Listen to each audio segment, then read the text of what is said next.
Alizaliwa tarehe 27 mwezi wa tano msimu wa mwaka 1998 Tanzania. Nafasi yake uwanjani anacheza kama right back au defender. Wako madefender wengi kuwahi kutokea nchini Tanzania, lakini nilijaribu kutafuta wa kumfananisha na huyu mwamba nikakosa kabisa. Cause mwamba huyu ni top of the top wa matop wa madefender wanaifanya vizuri katika ligi kuu ya NBC Premier League. Je, unamjua ni nani na unataka kumjua kiundani zaidi? Basi usijali, fuatana nami kuanzia mwanzo mpaka tamati ili umfahamu. Huenda kama si leo, hata mwakani ipo siku jina lako litatukuzwa, si tu kwa kutaja, hata mabango tutabandika. Kwenye hii dunia leo kuna watu wanafanya vitu vizuri sana, ila huwa ngumu kuwasifia. Siku wakifanya vibaya tunanyakua sauti zetu na kutowatakia mema kwenye maisha yao ya soka kiujumla.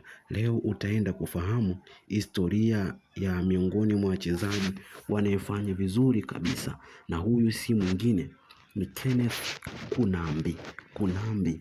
Alibahatika kucheza vilabu mbalimbali kama vile Mbeya City yenye makazi yake huko Mbeya, IF, lakini pia Pamba Jiji. Alibahatika kucheza katika klabu ya Mbeya City kuanzia msimu wa mwaka 2016, 2017, 2017, 2018, 2018, 2019, 2019, 2020, 2020, 2021, 2021, 2022, 2023, 2024 baada ya kufanya vizuri katika klabu ya Mbeya City. 2024, 2023 klabu ya IF ikaamua kuinasa saini yake na hatimaye mwamba huyu kusalia katika klabu ya IF. Msimu wa mwaka 2025 mwamba huyu akabahatika kujiunga na klabu ya Pamba Jiji yenye makazi yake huko mkoani Mwanza. Mpaka hivi sasa huyu mwamba ameonekana kuwa ni mchezaji anayefanya vizuri sana katika kikosi cha Pamba Jiji.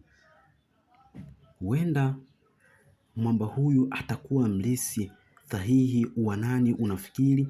Maana ni miongoni mwa wachezaji wanaifanya vizuri sana katika klabu ya Pamba Jiji. Sio tu kukaba, mwamba huyu anatoa pasi zilivyokizi vigezo vya FIFA, yani zile pasi lula, lakini pia anaweza kupiga cross ambazo zinaweza kusababisha hatari kwa timu pinzani.